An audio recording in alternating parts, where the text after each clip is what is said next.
Hey, everybody. Welcome to tonight's Make Moves Monday call. My name is Cameron George. I'm the co-founder here with AWOL. And how are you guys doing this evening? It's awesome to be here, guys. It's been a long time since I've actually hosted a call. And really been looking forward to it, actually. Bailey came up to me earlier today and was like, hey, you realize that tonight's your night to host the Make Moves Monday call, and I can't tell you how excited I am about that. So to give you guys a little perspective and a little bit of my background, like I said, my name is Cameron George. I co-founded AWOL here.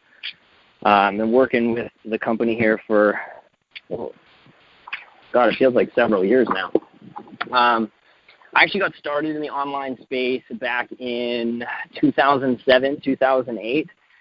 And I've been using the term make moves for quite a while, and that's kind of some of the stuff that we're going to be talking about this evening, is what does it really mean to make moves? What does it really mean to take action? What does it really mean to take control of your life, and how can you really go from, kind of aimlessly wandering, I guess, like I was, to making these new distinctions in your life, and what making those new distinctions can really do. So back in 2006, 2007, I was living my dream at the time.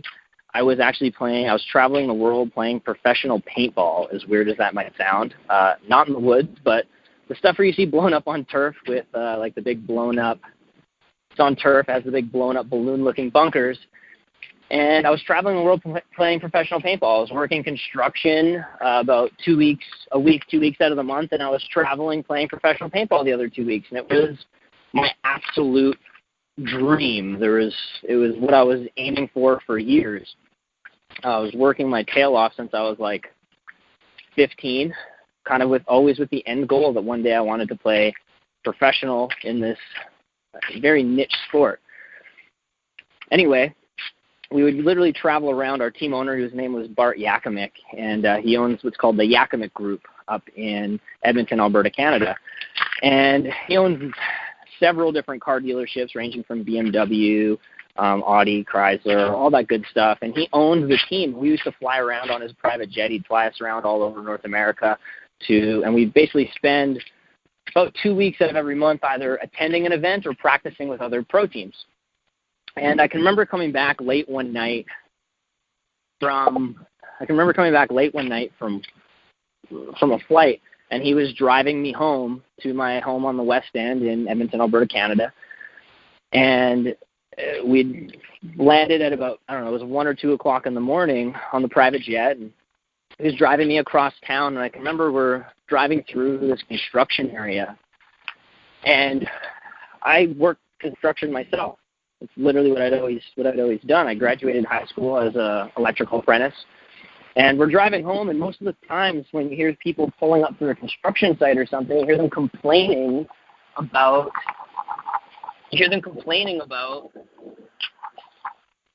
Sorry, there's wind here. My apologies, guys.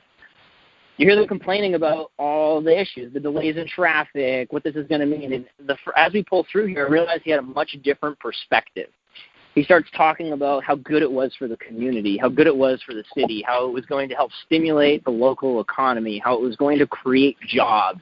And I hear him talking to his sons about this. Both his sons also played on the team. And I just found it fascinating as we pull up to this red light, and it's 2 o'clock in the morning, not a car in sight. And I see him look both ways and make a conscious choice for himself that he was going to go. I realized, this guy's he's thinking a little differently. He's on his own terms. It was something as simple as, I'm not encouraging anybody to run red lights, but it was something as simple as running a red light that night that had a pretty big impact on me, actually, when I realized the different perspective that he had, when I realized the different way that he really thought and approached life. And we literally pulled up to my house, and this is a home that I bought at 19 years old in a beautiful little neighborhood on the west end of Edmonton in the suburbs. And for me, it was like my dream home at the time. At 19 years old, I had a home that, it was the most I could have ever thought of. And I knew that I was going to be paying off this house for the next 30, 40 years of my life. And we pull up, and he makes kind of an offhanded comment, not to be rude or mean or anything, but he says, "Oh, that's a cute house. It's a cute home." And it really caught me off guard. I realized how small that must have seemed to him. Now, the reason I tell you guys the story is that this was my first real interaction with an entrepreneur, with somebody who thought differently than what I was always taught growing up, with somebody who looked at the world through a different lens, through his own lens, and really didn't let anybody dictate what he could or couldn't do, what he could or couldn't say, what he could or couldn't think, and was out there to kind of create in his own way. Just the fact that he owned a professional paintball team, and it was like a write-off for one of his businesses. He turned something that for most people would have been a glamorous expense into a write-off for one of his companies, where he got to spend and enjoy time with his two sons 2 to 3 weeks out of every month. And this was my first interaction with this entrepreneur, and just him making those few little comments really got me thinking. And from that moment forward, every single time, every moment I could, every chance I got when I was around him, I would ask questions. What was it that he was doing? I would ask little questions just to hear what he was thinking or what his perspective was. And that's where the gold came from. When he'd start telling me things like, even if you were just making the same type of income that you're making, heck, even less than what you're making at your job, but you're making it for yourself as an entrepreneur, you'd be so much further ahead of everybody else just because of the tax benefits alone. And it was just these little nuggets that he would drop on me, where he was really one of the original people that planted this entrepreneurial seed in my head. And it started to grow from there. And it really started to change the way that I looked at things, the perspective, the perception that I had on business, on work, on life. And it was in the planting of that seed that actually had me start to take responsibility for my own situation, that had me start to take responsibility for the results that I was getting in my life, that had me start to take the responsibility for everything that was happening. So it was about a year later, and the whole Dodge Chrysler fiasco happens. The economy's crashing in 2008, and the majority of his dealerships are Dodge Chrysler dealerships, and we were one of the only paintball teams in the world that was getting paid. We had full-time salaries for the times that we were actually traveling, and all of a sudden it was going to just be free vacation. We were going to be able to still travel and have 2-3 week vacations every single month, a week to 3 week vacation every single month, paid for, flying in a private jet, hotels, food, everything taken care of. But I just bought a house at 19 years old. I can't all of a sudden afford not to have an income, not to have an income for the majority of my month. So I actually had to walk away and leave my dream job, I guess you could say, at the time. And I had to walk away from all of it, and I had to start to own my situation. I found myself working 40, 60, 80 hours a week, day in and day out on a construction site, which was kind of just my side thing at that point. All of a sudden became my main career, my main gig. It always kind of was, but I mean, it wasn't where my heart was, obviously. And I started to realize I had those kind of thoughts in the back of my head. I hadn't played for that team anymore. And then there was another team that actually paid for me while I was able to work a construction job, that just paid for me to fly out to these particular tournaments and paid for me to play for their team. And it was the same thing from this gentleman, and he was saying a lot of the same things. He was reinforcing everything that I had heard before. And it just started to stir something in me. It just had me to start to look at things differently. It had me to start looking for opportunities differently. And I had this one saying, this one phrase that just started running through my head, and I still use it today. And anybody who's ever sat in a business meeting with me can attest to this, is the one little phrase with even if. Even if I only accomplish this, it would be worth it. Even if only this happened. I took an approach that I actually haven't read in a lot of books. maybe one or two. And I was kind of looking at the worst case scenario. Not that I was intending for, looking to create the worst case scenario, but I was exploring it. And something crazy, something magical can happen when you can actually explore the downside. Is you can take a really good introspective, a deep look at what that rock bottom, what that quote-unquote failure could look like. And you can realize, you know what, that's actually not so scary. It's almost like when you're a little kid and you're scared of, the closet door is closed and there's the proverbial boogeyman or whatever the heck it is that you're scared of. I can remember living in a little town up in British Columbia being scared. My parents, because I couldn't see or I didn't know what was in my closet. But when they'd come in and turn on the lights and you get a good look at it, you start to realize that there's not really anything to be scared. There's not really anything to be scared of. There's not really anything to be worried about. That even if that scenario did happen, I'd still be okay. And I've heard it talked about. I've heard a few good stories in some books and some audios that I've listened to over the years where people actually really got to experience what it felt like to hit rock bottom, or saying that it was the most beneficial thing that had ever happened in their lives was actually experiencing the bottom, experiencing the ebbs, experiencing the downfall, because it gave them a contrast, it gave them context to what it was really going to take to help them realize that, you know what, it actually wasn't that bad. And I can tell you throughout my journey as an entrepreneur, throughout my journey of learning internet marketing, throughout my journey of building an online business, of taking control of my life, of designing my lifestyle and designing a businesses that really allow me to live the life that I've wanted to, that I've been able to go out and consciously create,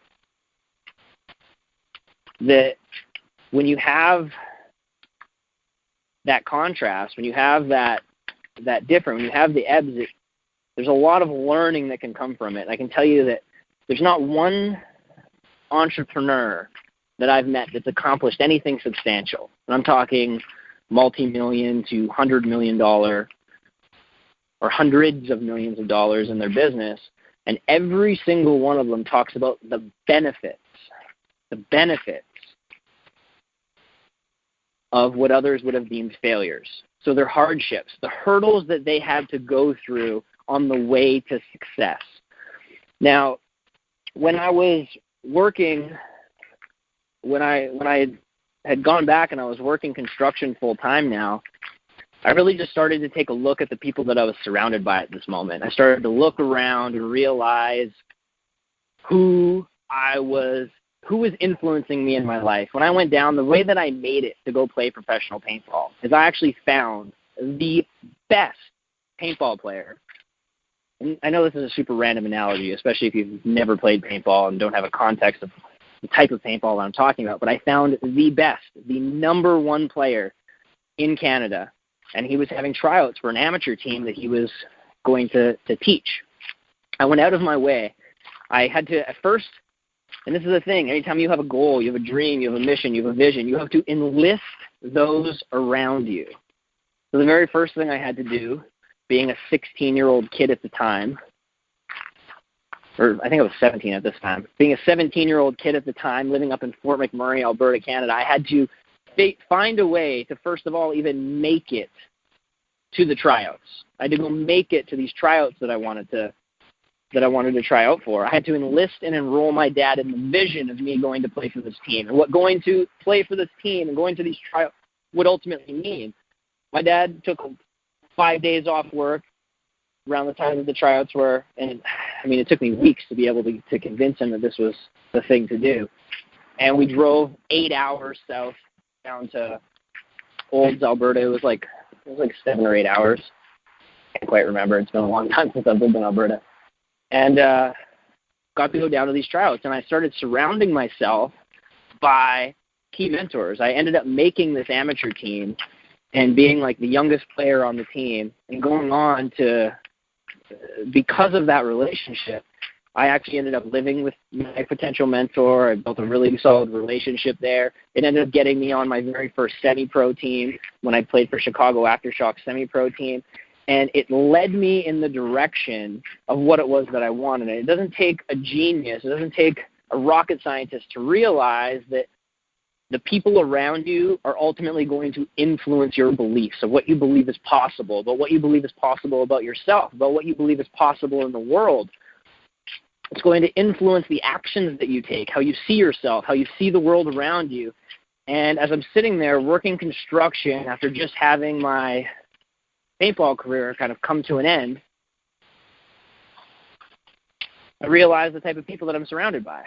I realize who I'm spending all of my time with. I'm sitting there listening to a gentleman who's approaching 60, doesn't have a dollar saved, is complaining about his relationship with his daughter and the fact of his ex-wife is dragging him through the mud and how unhappy and unhealthy and how terrible he feels. And this is who I'm spending 8 to 10 hours a day with. And as I'm standing there in the shower one morning before work, I have what I like to call my line in the sand moment when I have a friggin' panic attack, and I realize that this is where I'm headed. This is who I'm learning from. This is who I'm surrounding myself with. And then if I don't change something, then I'm actually going to end up exactly where I'm headed. If I don't change where I'm going, if I don't change the direction, if I don't change something, I'm actually going to end up where I'm headed. And that was the day that I actually came home, and for the first time I actually started taking action on these little seeds that had been planted in my head. I started taking action on all these little nuggets that were being dropped on me by the successful individuals and entrepreneurs that I did want to listen to, that did have something that I wanted, that did have value to give. And I came home from work that day, and I actually set out to start a cleaning company. I was going to start a cleaning company. My marketing plan was I was going to place little hangers on people's doors. I was going to hire some friends of mine that were girls that wanted to make some extra money, and I was going to start a cleaning company. Now, I tell you this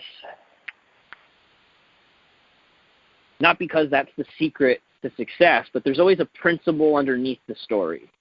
And the principle here is that when you just take action, when you move forward, that first step isn't the last. It's just to get you in motion.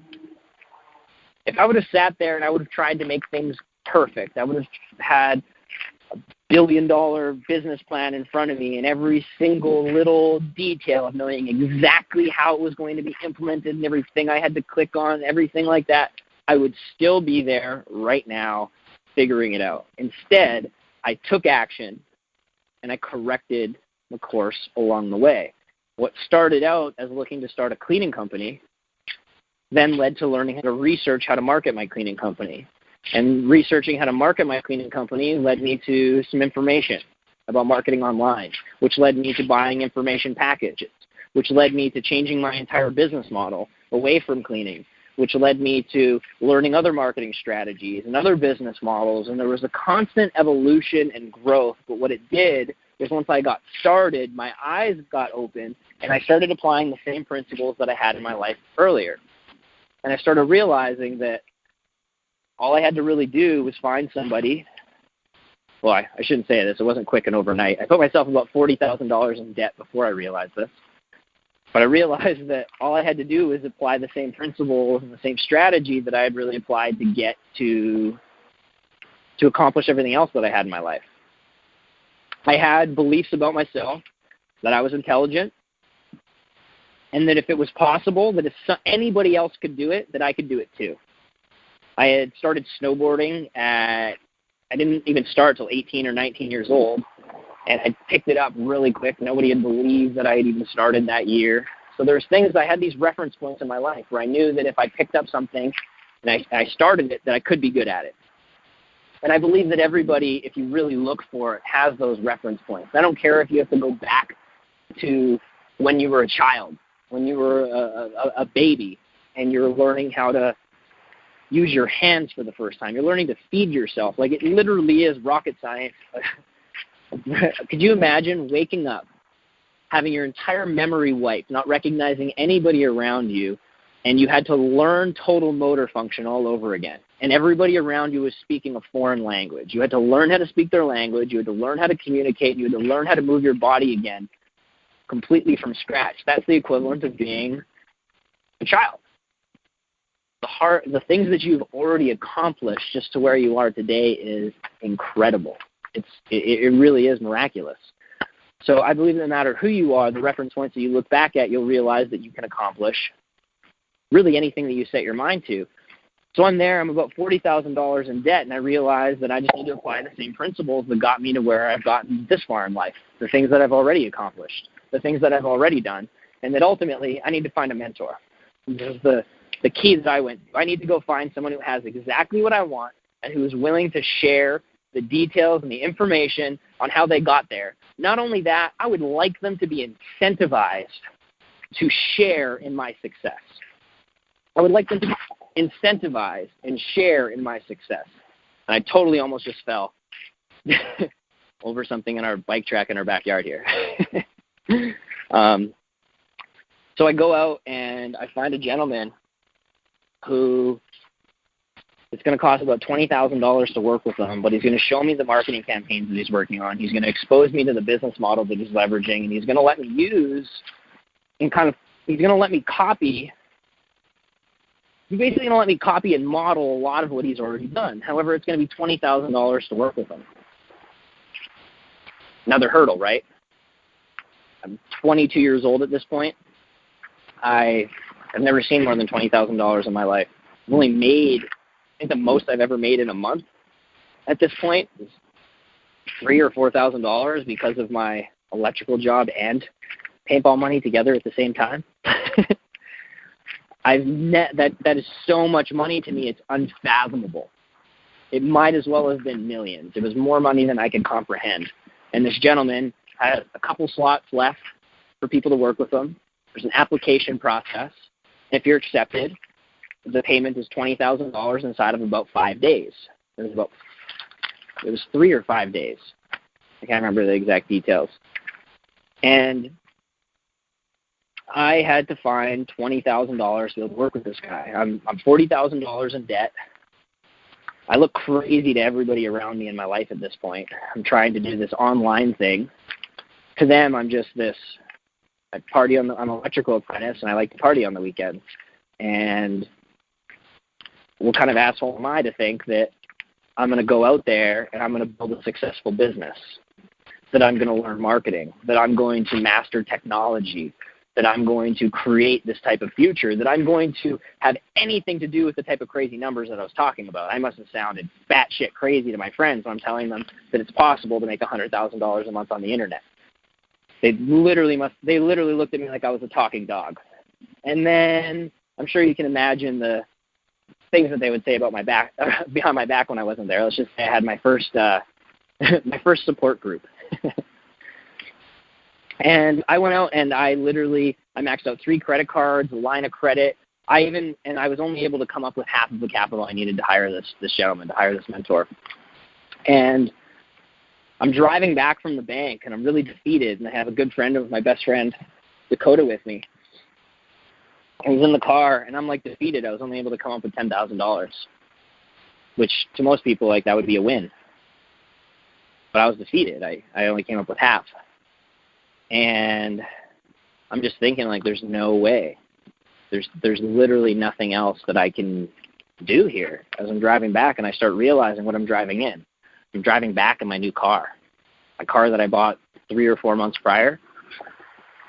And instead of turning into my home, I'm at the intersection, instead of turning right into my house, I go straight through the lights.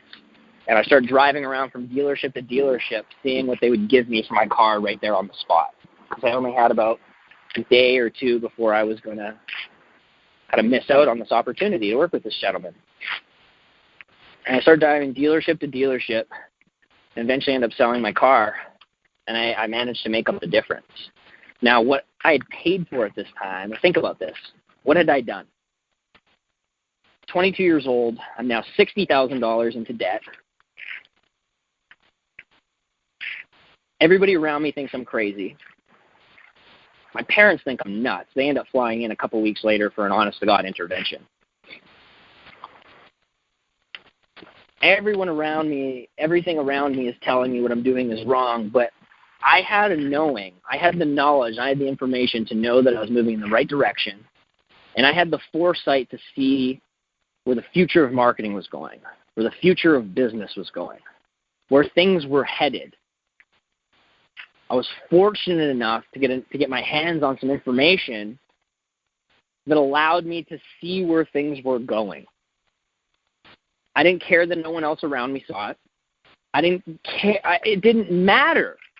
I could give a shit if they seen it or not because I seen it, and I wasn't going to let anything stop me from going after and making it happen.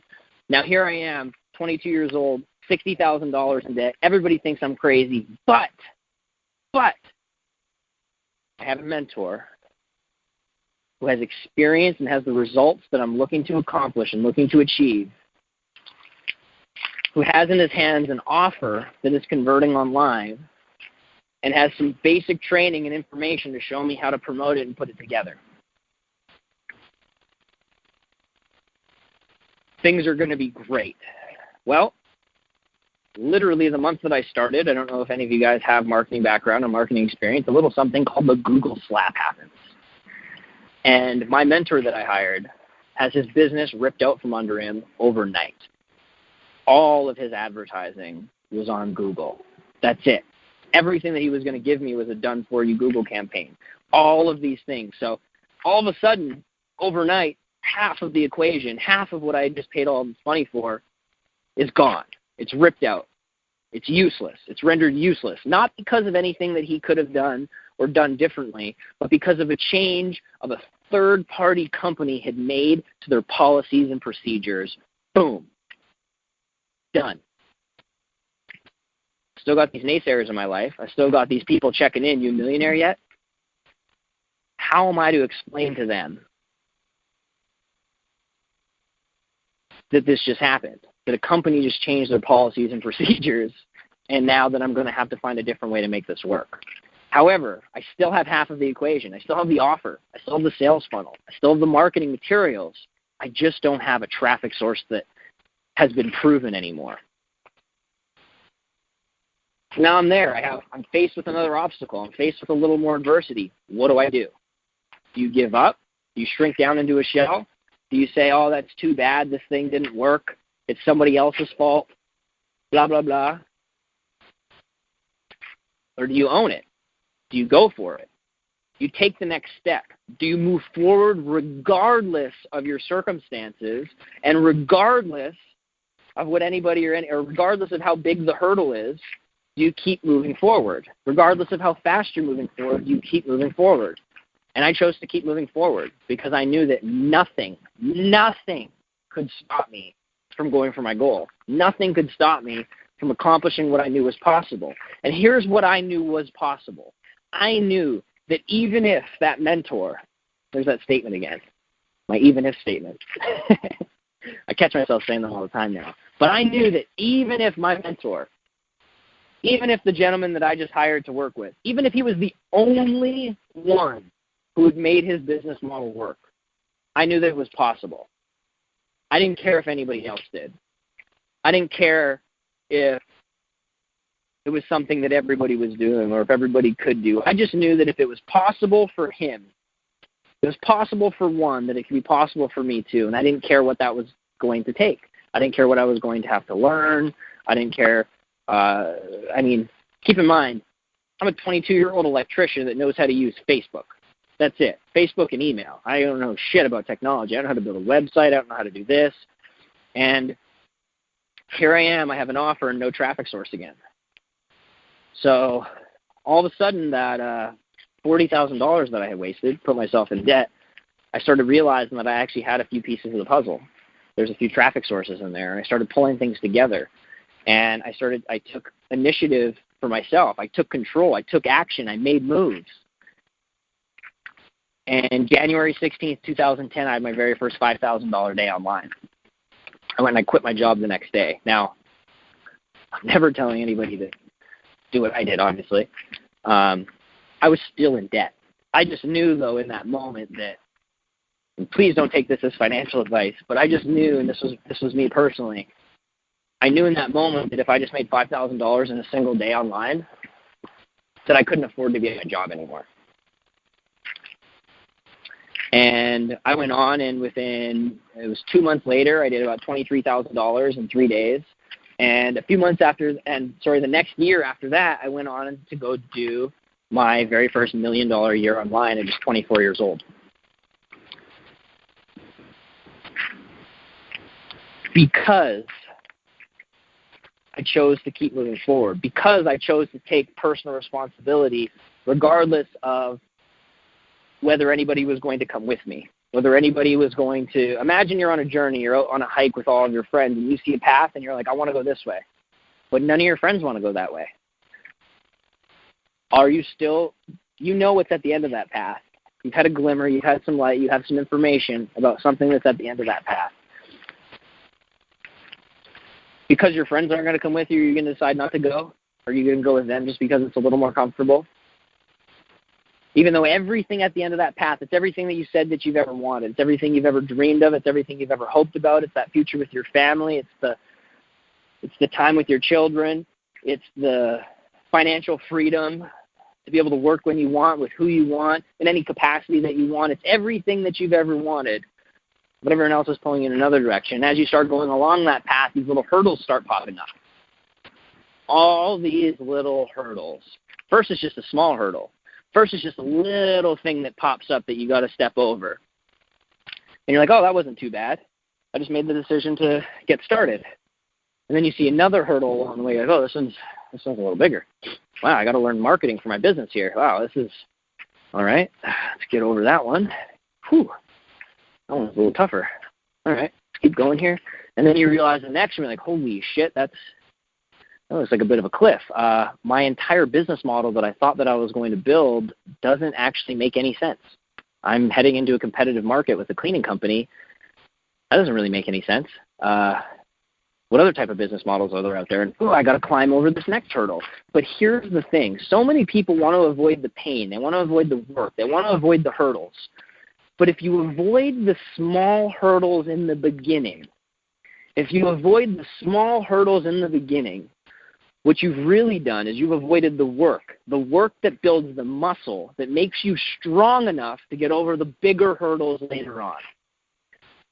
And it's every day I see it, people looking for a shortcut, looking for a get-rich-quick, looking for a way to do it easier, quicker, faster. And pretty much every time you turn on a TV, you look on the internet, you're going to hear ads for things about how to do it better, quicker, easier, faster. Why?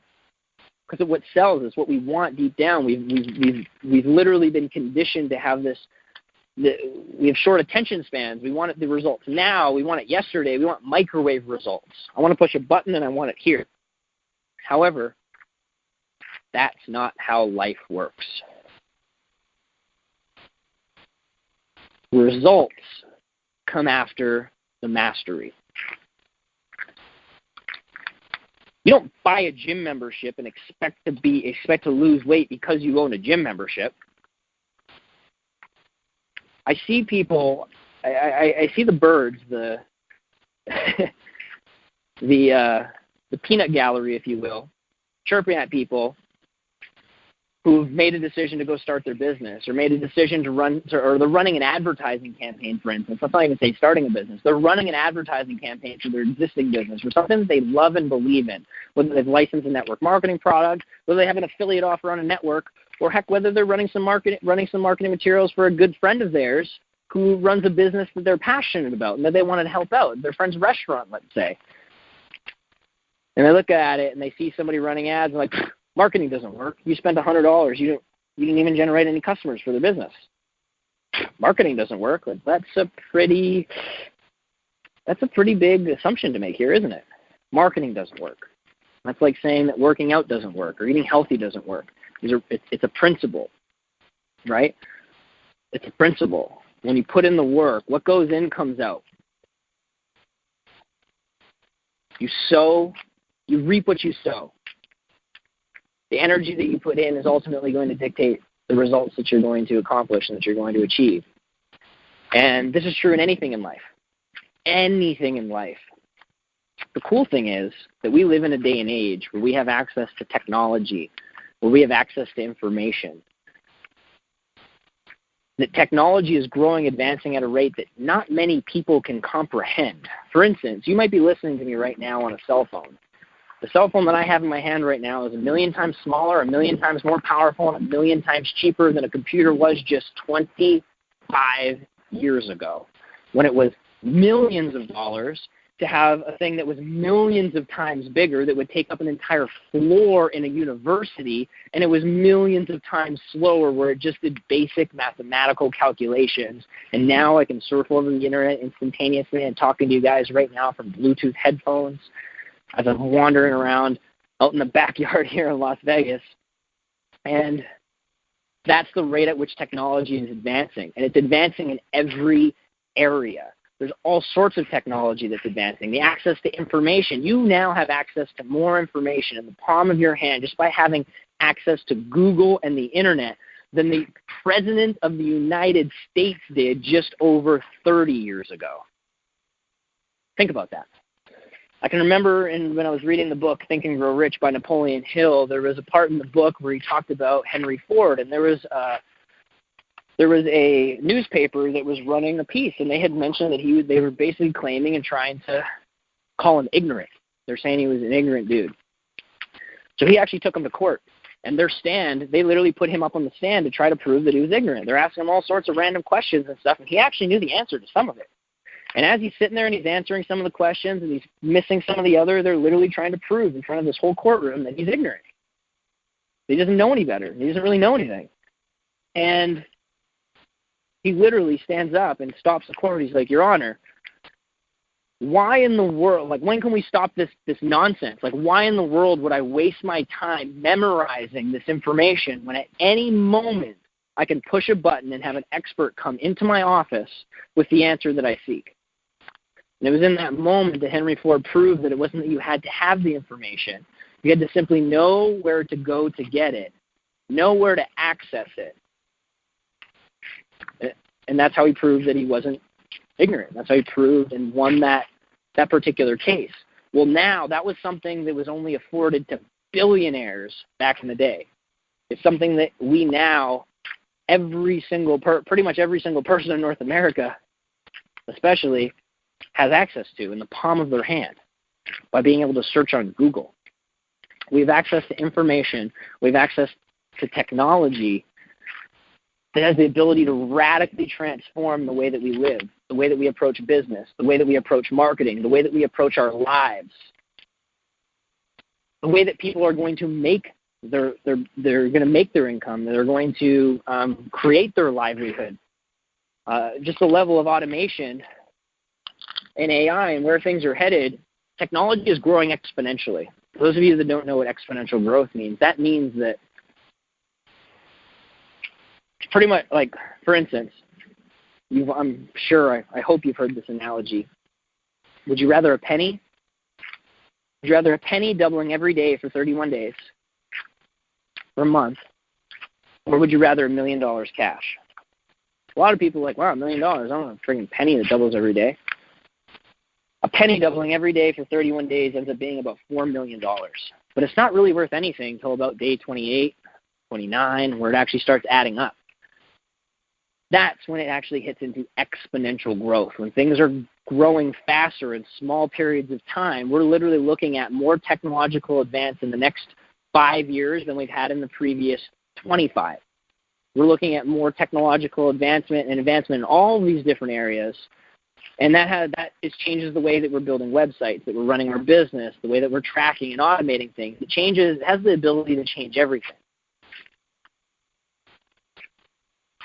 for those that are paying attention, for those that are taking action, for those that believe in themselves enough to move forward, to take action, to make moves, to do something with the information, to realize the world that we live in right now and where we're headed, to be able to take control of their life, to be able to take personal responsibility for their results, for their actions, and to realize, and this this honestly is one of the hardest parts about personal development in general. As you start to get into personal development, that first mentor that I hired, he let me know. He's like, Cameron, things aren't going to change for you until you change. I'm like, what? Let me say that again. Things aren't going to change for you until you change. Because why is it that, and I'm going to give you a modern day analogy now, why is it that I can give the same tools, training, resources, business models, marketing materials, everything to 100 different people? Some people will go off and make millions of dollars with that information and those tools and that technology, and others, well, they do nothing with it. The only variable in that equation is the individual, the person showing up, how they're showing up, what they believe about themselves and the world that is ultimately going to affect and impact the actions that they're going to take, the decisions that they're going to make, whether they are or aren't going to move forward.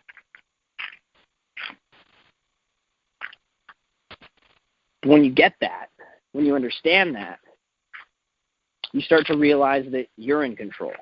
Because one of the hardest things to realize, the hardest pill to swallow when it comes to getting into personal development and growing yourself and realizing that you are the key to everything. Literally, there's more than one way to skin a cat. Think of that saying, as kind of barbaric as it may be. There's more than one way to do a simple task like that. Think about how many tens of millions of ways there are to be able to build and grow your business, to be able to service people, to be able to create products and services and niches and advertising campaigns and that people have never thought of yet. Right? As you start to realize that you are in control of all this, as you start to get into personal development, you start to realize that you are, like I said, both the problem and the solution. That you're exactly where you deserve to be right now. Right now, at this moment. Take a look around you. What do you see in the room? What do you see in the room around you? What can you hear? What do you smell? What are you present to? I want you to remember this moment here right now and you realize that whatever that is, whether it's good, bad, right, or wrong, you can judge it however you want. But it's exactly where you deserve to be right now based on the decisions and the choices that you made yesterday, that you made before. And sometimes that's a hard pill to swallow, especially when you wake up like I did and realize that you're not where you want to be, that this isn't what you thought your life would look like, that you don't feel good about it, that this isn't what you want your future to be. You don't want 20 more years of this. That can be a hard pill to swallow. But here's the good side of it. You have the power to change it. You are in control. When I went back to those first initial group of friends, when I went off on that trail by myself, I remember I went back and I was doing hundreds of thousands of dollars at this point. They had no idea. I didn't really talk about it. And I was out at the bar one night, and all I heard was, "You're so lucky. You're so lucky you did that, and you ended up over there." And I'm just absolutely dumbfounded by the saying about luck. What does luck have to do with anything? If we were both out there floating around in the ocean in our two boats, I chose to set my sail. I decided to go in a particular direction. Meanwhile, they floated there around wanting to play victim, letting the ocean and the sea and the things around them dictate on where they were going to go, dictate on the results that they were going to get. How is it lucky to consciously choose where you want to go, to consciously choose how and when you are going to set your sail? You are ultimately in control, and that is the greatest news ever. Ever. Because you have the power to change. You have the power to change yourself. You have the power to change your circumstances. You have the power to be healthier. You have the power to change your relationships. You have the power to change your financial situation. It means you have the ability to make more money. You have the ability to feel better, to feel more vibrant, to feel more alive, to feel healthier than what's ever happened before. And sometimes we can get stuck in thinking that how something is right now is how it is going to be forever. Or if you've never felt better, maybe you've always felt tired and stuff throughout the days, and you actually don't even know. You don't even have a point of reference. You can't even literally imagine, because you've only ever experienced it one way, what it would be like to experience it another. You can't even imagine it. But here's the thing. until you take the time to imagine it, until you take the time to think about it, to see yourself there. Nobody else will.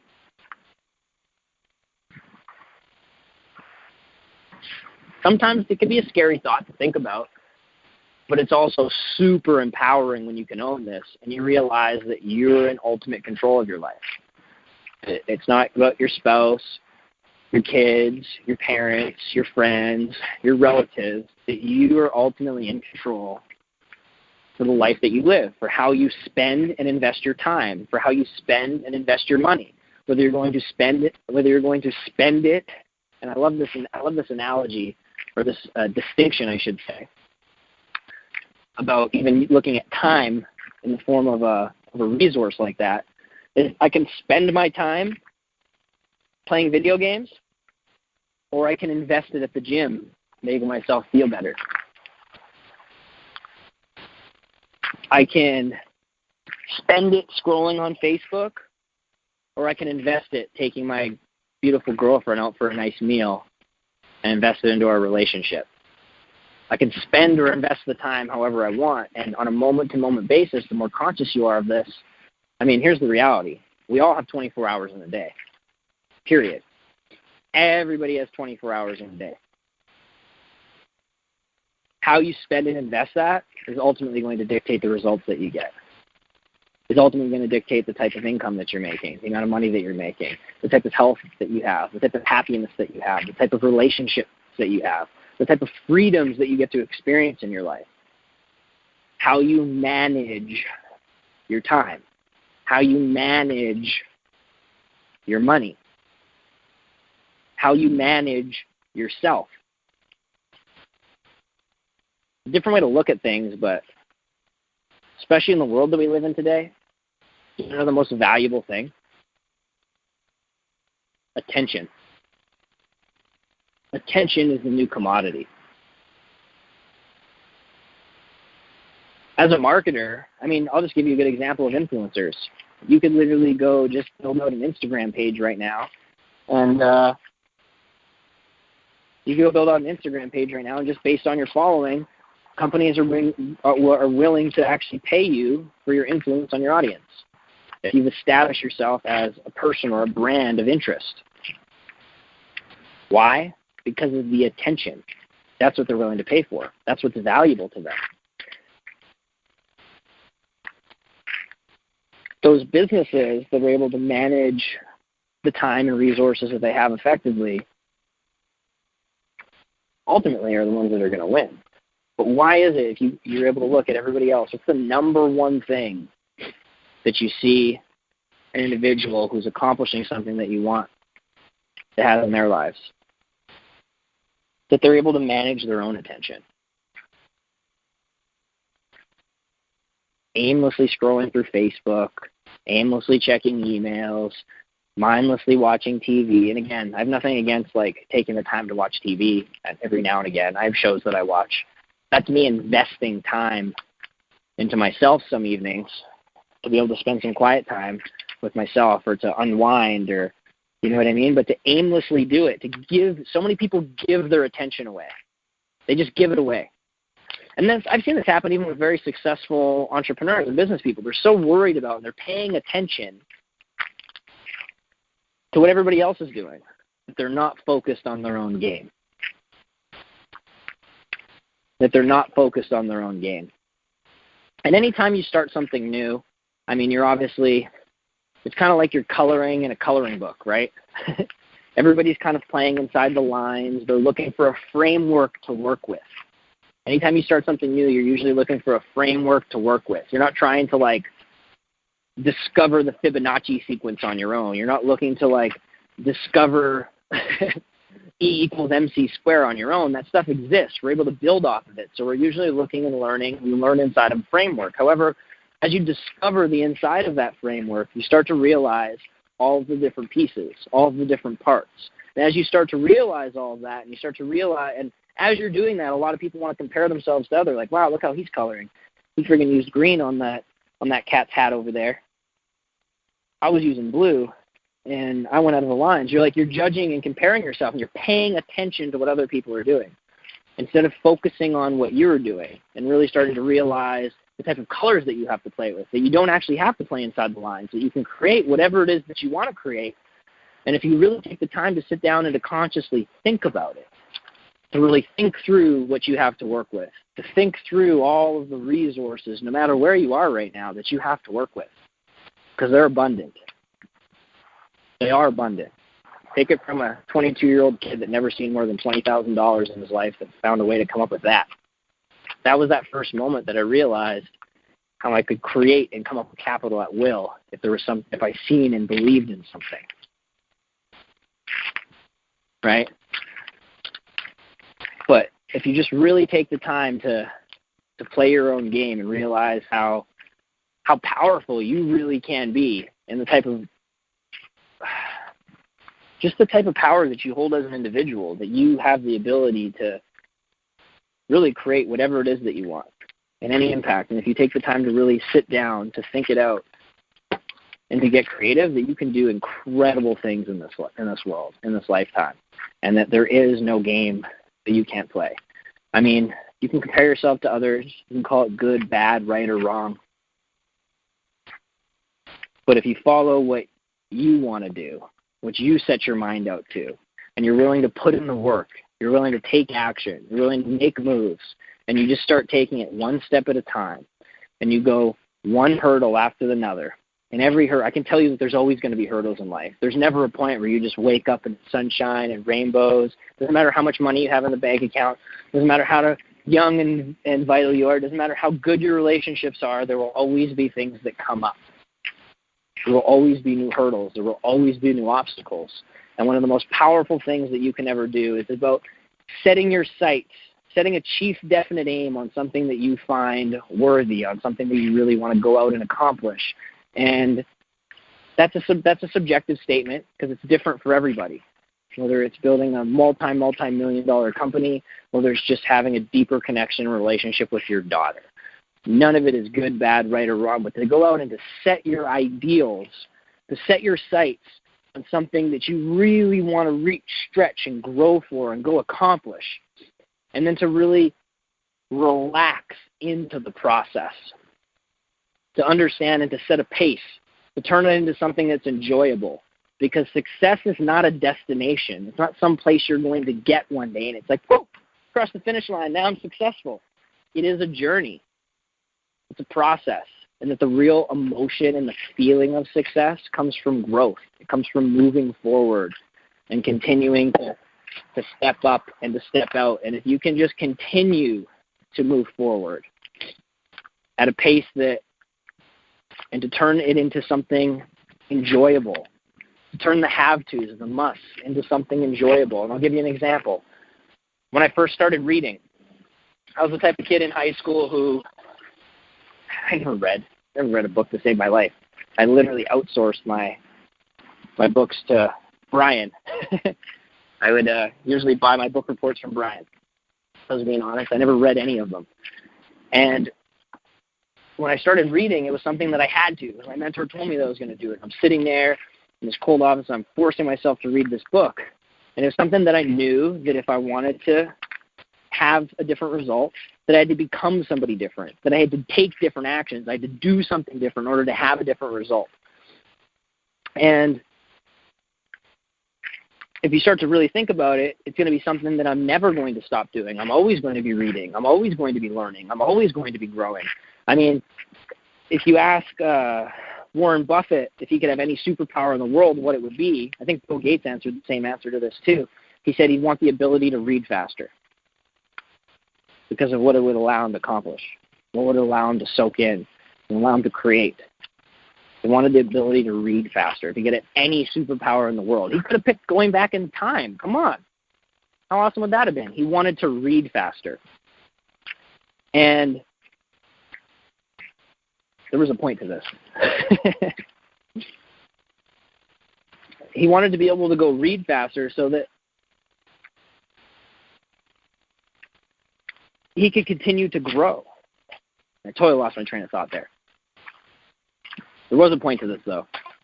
It may come back to me if I just keep walking.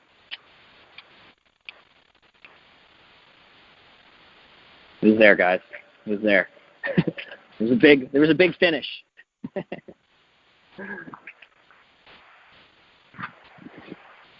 The main thing being, this is what I was saying. So I realized that if you continue, that I was going to have to turn reading into something that was enjoyable. I was going to have to turn reading into something that I wanted to do all the time. Not something that was a chore, not something that was a have to, not something that was a must, but something that I looked forward to.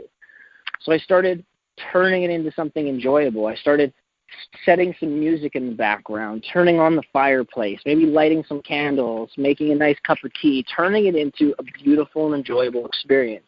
Or getting up, like when I was just out on Cayman Islands last week, and going out and reading down by the friggin' turquoise waters as you're just watching the slight little waves come in, and turning it into an enjoyable experience, and setting the setting so that I could turn and create and build a habit so that I can consistently move forward, enjoy the process. And now every day when you wake up, as long as you continue to put in the work, you start to realize, wow, look where I am. Look how far I've come. But success, it's a journey. There really never is a destination. It doesn't matter what you accomplish. There'll always be something else. There's always going to be new technologies. There's always going to be new clothes and new things and new stuff and new people that you meet. But it's about setting your sights on a worthy ideal, on something that you really want to go out and accomplish. That perfect vision for what it is that you want your life to look like, the impact that you want to make. And to go out there and to start make moves every single day and to turn it into a process, turn it into something that's enjoyable. And if you can do that, you can't help but win. You can't help but accomplish your goals. You can't help but wake up every single day and realize and feel like it's a dream. Because as you think back and you look back just 1, 2, 3, 4, 5, 6 years ago, and look at wow, look how far I've come from that time I made that decision. So many people, they overestimate what they can do in a year, but they drastically underestimate what they can do in 3, what they can do in 5, what they can do in 10 years. And if you can look at the big picture, you can play the long game. You can consistently move forward and toward your goals. Things are going to come up. There's always going to be new hurdles. You're always going to be making adjustments. But I can guarantee that if you keep moving forward, that you're going to get there. With that said, guys, I love you and appreciate you. I look forward to seeing you on another Make Moves Monday call. Make it a great week, guys. Take care.